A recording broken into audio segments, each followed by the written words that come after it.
Muito bem, o estudo da lição número 7, a parte de segunda-feira, vai mostrar como devemos esperar o tempo de Jesus voltar. E por isso que Jesus, quando falou do seu retorno, os discípulos ficaram curiosos e perguntaram: Senhor Jesus, quando acontecerão essas coisas e que sinal haverá da tua vinda e do fim do mundo? Mateus 24, verso 3. Jesus explicou o que iria acontecer, tanto em Jerusalém, com o cerco de Jerusalém, como de modo profético, o que aconteceria para a sua segunda vinda. Ele deu detalhes sobre a questão da religiosidade, sobre a questão da situação do mundo, sobre a questão dos relacionamentos, e Cristo mostrou que as pessoas deveriam ficar alertas com respeito à sua segunda vinda. No dia dos reformadores, os crentes que vieram depois acreditavam na segunda vinda de Cristo, mas houve uma interpretação errada com respeito à vinda literal de Cristo. Alguns começaram a ensinar que Jesus não viria nas nuvens do céu com trombeta, com anjos mil. Ele iria primeiro vir na terra e estabelecer um reino para que as pessoas pudessem, durante 1000 anos, tomar a decisão de entrar nesse reino. Aí então, só depois desses 1000 anos, é que Jesus iria fazer um juízo executivo. Isso desmoronou a fé de muita gente. As pessoas diziam: se Jesus vai vir aqui para estabelecer um reino, então tudo bem, eu espero ele chegar aqui, e na hora que ele chegar, eu me decido a ir morar no reino.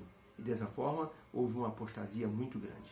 As pessoas interpretaram de forma errada. Se formos analisar essa forma de pensar das pessoas pós-reforma, podemos dizer que uma falsa compreensão pode distorcer totalmente o resultado esperado. As pessoas que pensavam na presença de Cristo de forma literal, de repente perderam a fé nesse tipo de crença e começaram a esperar Jesus de forma espiritual. E isso causou um descontrole muito grande. Os discípulos, por exemplo, eles acreditavam que Jesus deveria ser um Messias mais agressivo. O próprio Judas pensava em Jesus como um Messias mais ousado.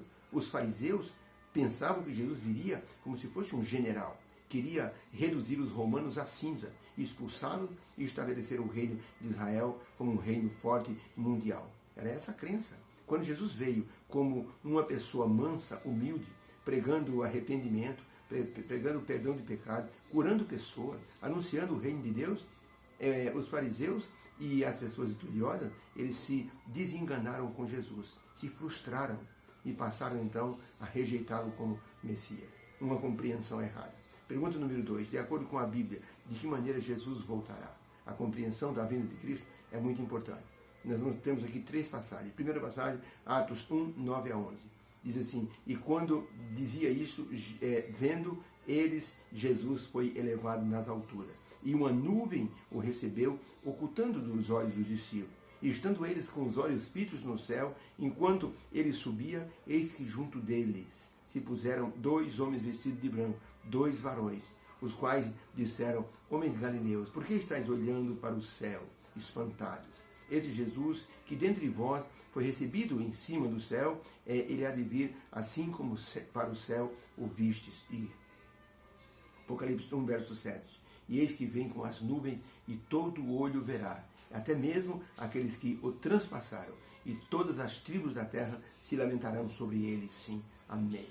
Mateus 24, 27 e depois do 30, ele diz assim: porque assim como o relâmpago sai do Oriente e se mostra no Ocidente, assim também será a vinda do Filho do Homem, totalmente invisível. Então aparecerá no céu o sinal do Filho do Homem, e todas as tribos da terra se lamentarão, e verão o Filho do Homem vindo sobre as nuvens do céu, com poder e grande glória. E ele enviará os seus anjos, que com rijo, clamor de trombeta, os quais ajuntarão os seus escolhidos nos 4 cantos da terra, de uma a outra extremidade do céu.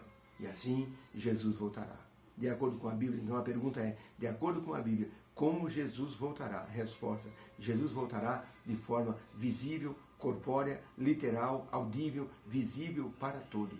Todos verão a sua glória e serão salvos aqueles que estiverem aguardando com esperança no coração. E nesse momento, os perdidos se lamentarão. O Apocalipse diz que os ímpios irão pedir às rochas: caiam sobre nós. Não queremos ver o rosto daquele a quem nós rejeitamos. A humildade retratada no nascimento de Jesus, sem ninguém para assim acolhê-lo, até numa estrebaria, no meio dos animais, depois visitado pelos pastores, depois pelos 3 magos do Oriente. Esse anonimato de Jesus vai ser substituído pela glória pública dele voltando no céu com todos os seus anjos. Apocalipse diz que houve silêncio no céu por meia hora. Esse silêncio é que não ficará nenhum anjo no céu para ajudar na segunda vinda de Cristo. Quando Cristo subiu ao céu, 2 anjos não puderam ver Jesus ser aclamado. Os 2 anjos que vieram anunciar aos discípulos que Jesus voltaria. Esses 2 anjos não participaram da festa de recepção de Jesus no céu, quando ele ressuscitou, ficou 40 dias e subiu ao céu. Esses 2 anjos estarão na segunda vinda de Jesus. E assim, todas as pessoas da terra verão. E Apocalipse diz assim, muitos vão dizer, este é o Deus que nós esperávamos. Isaías diz assim, que muitos verão Jesus e diria, esse é o nosso Deus em quem nós esperávamos. Na sua salvação nós gozaremos e exultaremos. Por outro lado, haverá um grupo que vai dizer, escondei-nos da face daquele que está sentado sobre o trono. Por isso, o preparo é muito importante. Alguém diz assim, quando eu devo me preparar?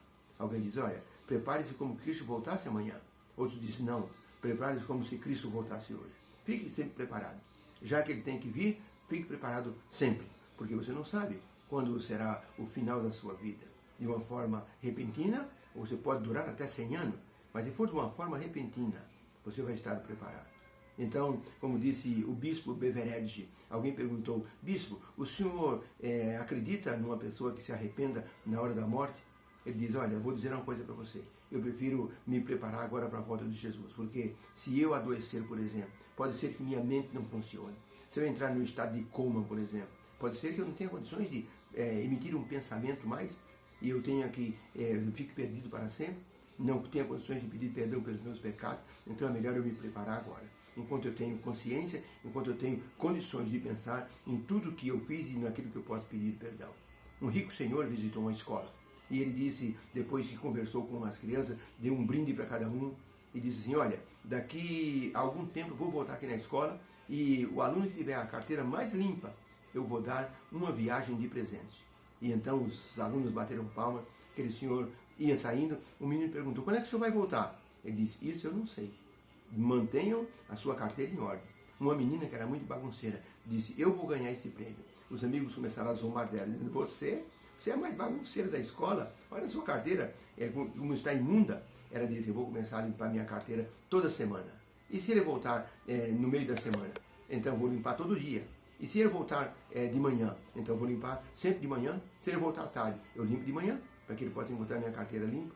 Então, ele disse, se ele voltar a qualquer hora.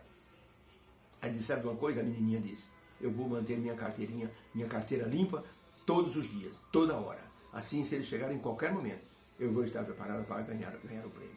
O cristão deve pensar nisso. Não há tempo para ficar brincando de ser cristão. O preparo deve ser agora. As pessoas que ficam protelando poderão não ter tempo num momento assim repentino.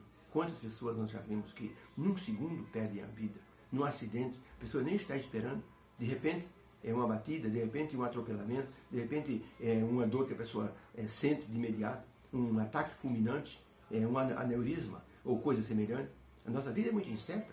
Então, nós vivemos como se nós fôssemos eternos, mas nós somos finitos e, de repente, finitos de uma forma muito repentina. Então, é melhor a pessoa se preparar, ficar em ordem com Deus, colocar a vida em dia, porque assim estará assim se preservando para a segunda vinda de Cristo. Que o Senhor nos abençoe. Obrigado, Senhor, pela lição de hoje. Possamos nos preparar para a hora da sua vinda. Como o Senhor Jesus mostrou na parábola das virgens, que algumas ficaram sem o azeite, porque não se prepararam. Então, Senhor Jesus, ajuda-nos nesse preparo, em Teu nome pedimos. Amém.